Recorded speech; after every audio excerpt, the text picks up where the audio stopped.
हरे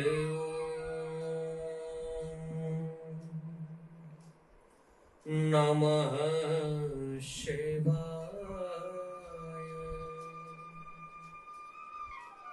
ओम नमः शिवाय। शुभं शुभं गुरु नमः शिवाय। सादर जय श्री कृष्ण। एक बार पुनः स्वागत है आप सभी का हमारे कार्यक्रम भागवत कथा। विगत सत्र में हमने श्रवण किया कि किस प्रकार भागवत के उन श्लोकों को सुनकर जो निर्गुण ब्रह्म की उपासना में लीन थे, ऐसे श्री सुखदेव जी महाराज दौड़े दौड़े अपने पिता व्यास जी के पास पहुंचे और सांगोपांग विधि से उन्होंने श्रीमद् भागवत का संपूर्ण अध्ययन किया और तदुपरांत समय आने पर उन्होंने सम्राट परीक्षित को श्रीमद् भागवत का श्रवण कराया। परीक्षित ने क्यों श्रवण किया,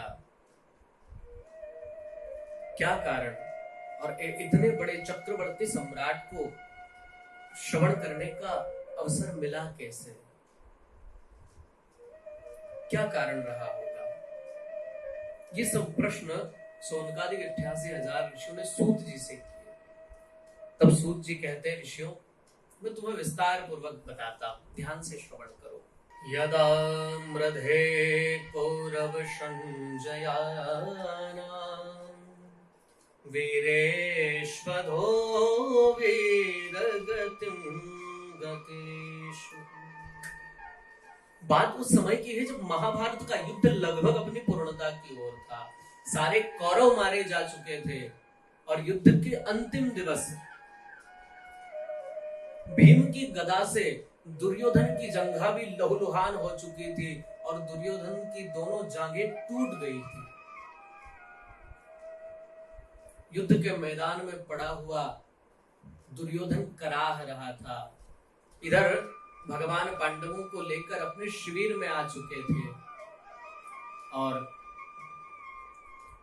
रणभूमि में तमाम यहां वहां सब शव बिखरे पड़े हैं।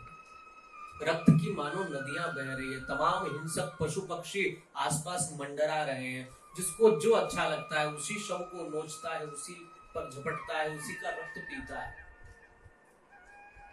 ऐसे भयानक वातावरण में दुर्योधन पड़ा पड़ा कराह रहा है। ये वही दुर्योधन है जो कभी चलता था तो उसके लिए बेशकीमती कालीनें बिछ जाया करती थी, जिसके लिए कभी पुष्पों के मार्ग बना दिए जाया करते थे, उसके मार्ग में पुष्प ही पुष्प डाल देते थे, जिसके सम्मान में कभी हजारों मंत्रीगण और सैनिक खड़े होते थे। आज वो दुर्योधन युद्ध के मैदान में पड़ा पड़ा कराह रहा है, कोई उसे जल पिलाने वाला तक नहीं है। और ये सब समय का प्रभाव है। ये समय बहुत बलवान होता है साहब।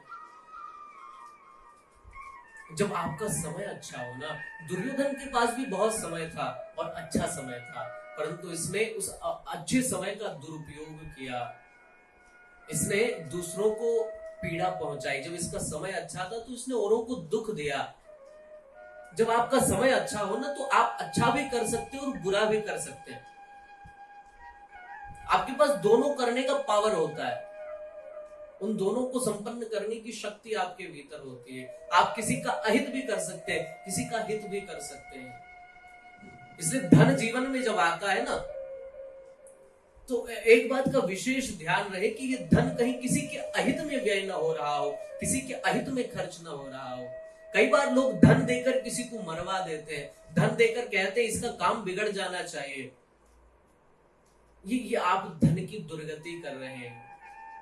ये आपके पास जो आपका गोल्डन टाइम है, जो आपका अच्छा समय है, उसका दुरुपयोग कर रहे हैं। दुर्योधन के पास भी अच्छा समय था, परंतु इसने उस अच्छे समय को गंवा दिया। क्या करने में? बोले किस तरह पांडवों को मारा जाए, ये करने में। किस तरह किसी का बुरा किया जाए ये करने में, किस तरह किसी को हानि पहुंचाई जाए ये करने में उसने समय गवा दिया। और समय जो है उसकी सबसे बड़ी विशेषता होती है कि वो बदलता जरूर है, वो कभी एक जैसा नहीं होता। आज आपका है, कल किसी और का होगा। ये समय किसी का साथी नहीं है, ये बदलता रहता है। इसलिए आज आपका जीवन अच्छा है तो अच्छे कर्म कर लीजिए, आपका समय अच्छा चल रहा है तो काम अच्छे कर लीजिए, ताकि जब आपका बुरा समय आए ना तो भी जिन लोगों के साथ आपने अच्छाई की है वो लोग आपके साथ खड़े रहें। और यदि आपने बुरा ही बुरा किया अच्छे समय में भी अपने, तो वही लोग कहेंगे अरे बहुत अच्छा हुआ, भगवान करे इसके साथ और बुरा हो। इसलिए अच्छे समय का सदुपयोग करें जब समय आपका साथ दे रहा है। पड़ा पड़ा कराह रहा है, तभी इसका जो मित्र है अश्वत्थामा, वो आकर के कहने लगा, मित्र तुम्हारी इस दशा को देखकर मुझे बड़ी दया आ रही है। अरे मैंने तुम्हारा वो वैभव, वो साम्राज्य देखा है, और आज इस दशा को देखकर तुम पर बड़ी दया मुझे आ रही है, परंतु मित्र मैं कर भी क्या सकता था। तुमने अपनी सेना की बागडोर ऐसे ही लोगों के हाथ में सौंपी जो तन से भले तुम्हारी ओर खड़े दिखाई पड़ रहे थे, परंतु उनका मन तो पांडवों की ओर था। वो तन से तुम्हारी तरफ से लड़ रहे थे, उनका मन पांडवों की तरफ से लड़ रहा था। उनका मन पांडवों की जीत की दुआ भगवान से मांग रहा था, जीत की कामना पांडवों की हो रही थी उनके मन में। चाहे वो मेरे पिता द्रोणाचार्य ही क्यों न हो या भीष्म पितामह ही क्यों,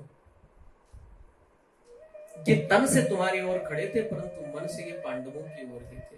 यदि तुमने प्रथम दिन से ही युद्ध के मुझे सेनापति अपना नियुक्त किया होता तो आज मैं सारे पांडवों को उनकी सेना के साथ समाप्त कर दिया होता। दुर्योधन कहने लगा, मित्र अब तो जो होना था सो हो गया, अब कुछ नहीं हो सकता, परंतु एक बात का मेरे मन में बड़ा दुख है, एक बात की मेरे मन में बड़ी पीड़ा है। अरे हम कौरव 100 भाई थे, 99 भाई मेरे मर चुके हैं और मैं भी लगभग मरणासन्न हूं। कब मेरी मृत्यु आ जाए कोई भरोसा नहीं है। बस दुख इस बात का है कि मेरे शत्रु पांडव 5 भाई थे, उनमें से मैं एक को भी न मार सका। आज भी वो पांचों के पांचों सुरक्षित थे। अगर उनमें से एक भी मर जाता ना तो मरते मरते कम से कम मेरे मन को चैन मिलता। देखिए ये दुर्योधनी वृत्ति है। दुर्योधन कोई राक्षस विशेष नहीं है। दुर्योधन जो है प्रवृत्ति के रूप में आज भी लोगों के भीतर विद्यमान है। कैसा? जिसके विचार ऐसे हैं कि इसको नहीं मिला, मुझे जो वस्तु नहीं मिली मैं वो अपने पड़ोसी को भी नहीं मिलने दूंगा, मैं उसको भी नहीं मिलने दूंगा। जिस स्थान पर मैं नहीं पहुंच पाया ये कैसे उस स्थान पर पहुंच जाए, और पहुंचेगा तो मैं इसको गिरा कर मानूंगा। जो दूसरों के पैर खींचते हैं, जिनको परोत्कर्ष अच्छा नहीं लगता, दूसरों की उन्नति जिनको अच्छी नहीं लगती, वह दुर्योधन आज भी आपके मध्य में विद्यमान है। वो आज भी हो सकता है हमारे परिवार में हो, हमारे व्यापार में हो, हमारे व्यवहार में हो। ये वृत्ति है, ये दुर्योधन आज भी जीवित है इस वृत्ति के रूप में लोगों के भीतर। इसलिए जहां आपको लगे कि ये परोत्कर्ष से जलता है, इसको दूसरों की उन्नति अच्छी नहीं लगती, समझो वो दुर्योधन है। बोले राधे राधे।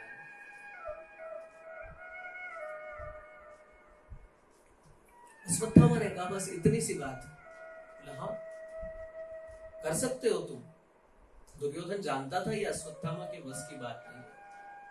अश्वत्थामा ने कहा मित्र तुम एक की बात करते हो, मैं पांचों को मार सकता हूं। अच्छा ठीक है। दुर्योधन ने अपने रक्त से अश्वत्थामा के माथे पर तिलक किया और कहा अभी तो मैं जीवित हूं, मैं अपना अंतिम सेनापति तुम्हें नियुक्त करता हूं, जाओ पांडवों को मार दो। अश्वत्थामा तिलक करा के वहां से निकला। जिसके माथे पर तिलक ही रक्त से हुआ हो उसके माथे पर तो खून सवार हो ही गया है। अश्वत्थामा वहां से चला। उसने मन में विचार किया, पांडव 5 हैं, मैं अकेला, मैं कैसे मारूंगा। तब उसके मन में एक युक्ति आई कि जब पांडव सोने जाएंगे रात्रि के समय, मैं उन्हें सोते सोते ही मार दूंगा। और वह ऐसा ही मन में विचार करके रात्रि होने का इंतजार कर रहा है। जैसे ही रात्रि हुई, पांडव अपने अपने शिविर में सोने के लिए जाने लगे। तभी द्वारकानाथ श्री कृष्ण आए और पांडवों से कहने लगे, अरे पांडवों कहाँ जा रहे हो भाई। पांडव कहने लगे, प्रभु आज इतने दिनों से जो युद्ध चल रहा था, आज विजय श्री प्राप्त हुई, आज तो चैन की नींद सोएंगे। भगवान ने कहा, अरे आज विजय श्री का प्रथम दिन है और वो तुम सो करके बिताओगे। अरे चलो कहीं चल करके नदी के तट पर आनंद से चर्चा करेंगे, उत्सव मनाएंगे विजय का। भगवान पांडवों को वहां से ले गए। वो वाक्य है ना, जाको राखे साइया मार सके ना कोई। जिसको भगवान ने राख लिया है उसको भला कौन मार सकता है। जिसकी जिम्मेदारी उस द्वारकानाथ ने अपने शीश पर उठा ली है, उसको भला कौन इस संसार में जो है वो दुखी कर सकता है, वो उसका शोषण कर सकता है, उसको मार सकता है, उसको कोई कष्ट पहुंचाए, किसी की हिम्मत नहीं है। पांडवों की सोनी सैया पर उन्हीं के समान दिखने वाले उनके 5 पुत्र जो हैं वो जाकर के सो गए, जो हूबहू अपने पिता की तरह ही दिखते थे। इधर रात्रि धीरे धीरे बीतने लगी। अश्वत्थामा ने मन में विचार किया कि रात्रि जो है वो मेरे लिए सबसे उपयुक्त समय है, क्योंकि मुझे कोई देखेगा नहीं। इस समय जाकर मैं सोते हुए पांडवों को मार दूंगा। और अश्वत्थामा पहुंचा शिविर में, जहां पर पांडवों का शयन कक्ष था। पर ईश्वर की कृपा, वहां पांडव तो नहीं, पांडव पुत्र थे। अंधेरा होने के कारण वो समझ नहीं पाया, और उस पर तो भूत सवार था पांडवों की हत्या का। उसे देखना तो कुछ था ही नहीं। जैसे ही पहुंचा, उसने जाकर के द्रौपदी के जो 5 पुत्र थे, जो सोए हुए थे, जिन्होंने अभी इस संसार को भी ढंग से देखा नहीं था, जिनके भीतर न काम क्रोध लोभ मोह कुछ नहीं था, बेचारे निरपराध निर्बोध वो बालक। अश्वत्थामा ने जाकर उन 5 बालकों की हत्या कर दी, 5 बालकों को मार दिया। और 5 बालकों का जो शीश है वो लेकर दुर्योधन के पास पहुंचा और दुर्योधन से कहने लगा, मित्र तुम एक की बात करते थे, देखो मैंने 5 को मार दिया। दुर्योधन को यकीन नहीं हुआ, विश्वास नहीं हुआ। दुर्योधन ने मन में विचार किया, जिन पांडवों को मारने का प्रयास करते करते द्रोणाचार्य जैसे महान योद्धा चले गए, भीष्म पितामह जैसे चले गए, और कर्ण जैसा महारथी जिनके सामने मारा गया, उनको ये अश्वत्थामा क्षण भर में मार करके आ गया। मुझे यकीन नहीं होता, विश्वास नहीं हो रहा अश्वत्थामा, मुझे तुमने ये कैसे किया। अश्वत्थामा कहने लगा, मैं जानता था तुम मुझ पर विश्वास नहीं करोगे, इसलिए देखो मैं 5 के शव जो है उसका धड़ भी लेकर के आया, 5 का सिर लेकर के मैं आया हूं, तुम चाहो तो देख सकते हो। अश्वत्थामा ने भीम के बेटे का जो सिर था उसको उठा करके दुर्योधन को दिया और कहा, देखो ये भीम का शीश है। दुर्योधन ने अपने हाथों में लिया और जोर से जैसे उस शीश को दबाया तो वो जो पूरा शीश था वो दबने पर पूरा पिचक गया।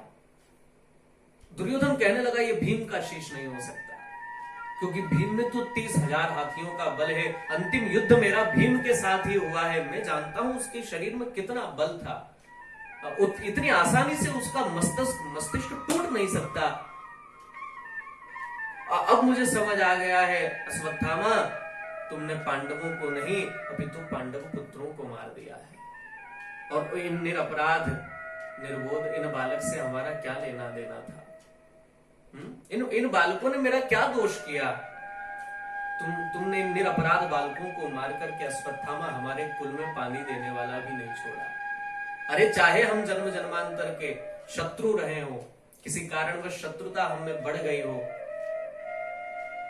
परंतु फिर भी कुल तो हमारा एक ही है।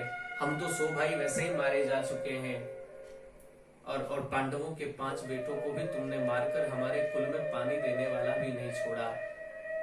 और इस तरह शोक करते करते दुर्योधन जो है अपने शरीर को त्याग दिया उसने, उसका प्राणांत हो गया। जैसे ही दुर्योधन का प्राणांत हुआ, अश्वत्थामा ने मन में विचार किया, यदि ये पांडव नहीं पांडव पुत्र थे तो अब पांडव मुझे जीवित छोड़ने वाले नहीं हैं। अश्वत्थामा वहां से भागा। इधर जब सूर्योदय हुआ तो नित्य की भांति माता द्रौपदी अपने बच्चों को जगाने के लिए जब शिविर में पहुंचे तो क्या देखती है, पूरा शिविर रक्त रंजित है, तमाम रक्त के छींटे यहाँ वहां उड़ रहे हैं। जाकर देखा तो बालकों के धड़ पड़े हैं, शीश तो है। चीख पड़ी द्रौपदी, हा नाथ, प्रभु ये क्या हो गया। माता शिशूनां निधनं सुतानां निशम्य घोर परितप्यमान। हे प्रभु ये क्या हो गया, मेरे बच्चों को क्या हो गया। और जोर जोर से जब चीखने लगी द्रौपदी, पूरे शिविर के लोग जो थे सब वहां इकट्ठे हो गए। क्या हुआ क्या हुआ। जिसने भी इस जघन्य कृत्य को देखा उसने यही कहा, इन निरपराध निर्बोध बालकों का किसी से भला क्या लेना देना था, इनको क्यों किसी ने मारा होगा। तभी अर्जुन आए दौड़े दौड़े, देखकर स्तब्ध रह गए। तो उस मां के हृदय पर क्या बीत रही होगी जिसके 5 पुत्र मृत उसकी आंखों के सामने पड़े हैं और जिनका केवल धड़ है, शीश भी नहीं है। उस मां की क्या दशा हो रही होगी। हर कोई द्रौपदी को समझाने का प्रयास कर रहा है, परंतु द्रौपदी का मन है, एक मां का मन कैसे मान जाता साहब।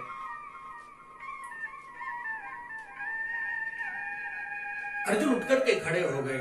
अर्जुन ने प्रतिज्ञा कर ली, देवी तुम्हारे बालकों के हत्यारे को जब तक आज संध्या होने से पूर्व मैंने यदि न मार दिया तो मैं भी क्षत्रिय नहीं, प्रतिज्ञा करता हूं देवी।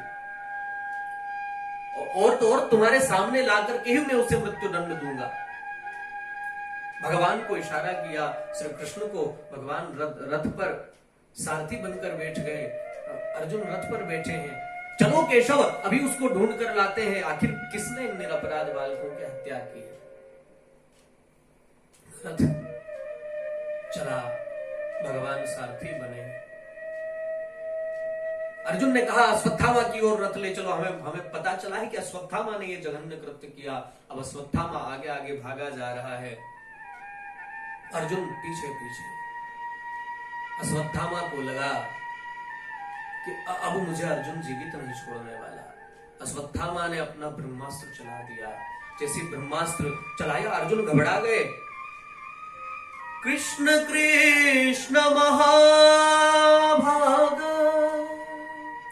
भक्तानाम भयंकर। अर्जुन कहते हैं हे कृष्ण, ये देखो इसने ब्रह्मास्त्र चला दिया, पागल हो गया है क्या। अर्जुन कहते हैं भगवान मुझे बचाइए, इससे बचाइए। भगवान ने कहा अर्जुन शांत हो जाओ, इतने आवेश में ना आओ, इतने परेशान ना हो। अरे इसने ब्रह्मास्त्र तो चलाया है ना, तुम्हारे पास भी तो ब्रह्मास्त्र है, तुम्हें भी तो गुरुदेव ने ब्रह्मास्त्र चलाना सिखाया है, और इसको तो केवल चलाना सिखाया है, तुम्हें तो लौटाना भी सिखाया। अर्जुन तुम चिंता न करो, तुम भी अपना ब्रह्मास्त्र चला लो। अर्जुन ने अपना ब्रह्मास्त्र चलाया, दोनों ब्रह्मास्त्र टकराकर शांत हो गए। दौड़ करके अर्जुन ने अश्वत्थामा को पकड़ लिया, रस्सियों में जकड़ करके चलने लगे। भगवान ने कहा इसे कहां ले जा रहे हो, मार दो इसे छोड़ो ही मत। ऐसे आतताई को कभी छोड़ना नहीं चाहिए जिसने निरपराध निहत्थे बालकों पर सोते हुए निद्रा में उनका वध कर दिया, इसको यही मार दो। अर्जुन कहने लगे नहीं महाराज, मैंने प्रतिज्ञा की है द्रौपदी के सामने ले जाकर मारूंगा। अर्जुन ने रस्सियों में बांध करके रथ के पीछे उसको बांध लिया और घसीटते हुए अर्जुन अश्वत्थामा को शिविर में लेकर आए।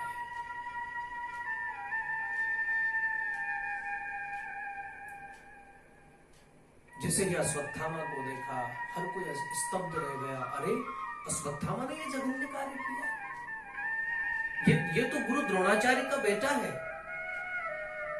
और फिर ये ब्राह्मण समझ नहीं आता, लाकर के पटक दिया। और एक महान आश्चर्य हुआ साहब, किसी को यकीन नहीं हो रहा था वहां कि आगे चलकर इस तरह की घटना भी हो सकती है। किसी को विश्वास न था, कोई कल्पना भी नहीं कर सकता था कि जब जब जब 5 बालकों की, निहत्थे बालकों की, सोते हुए बालकों की हत्या करने वाला व्यक्ति जब यहां शिविर में लाया जाएगा तो उसके साथ क्या व्यवहार होगा।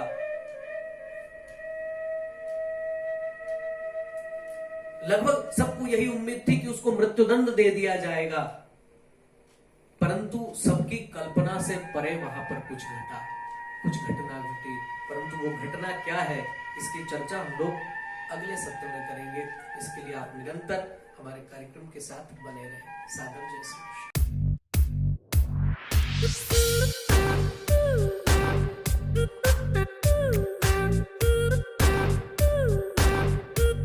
कृष्ण।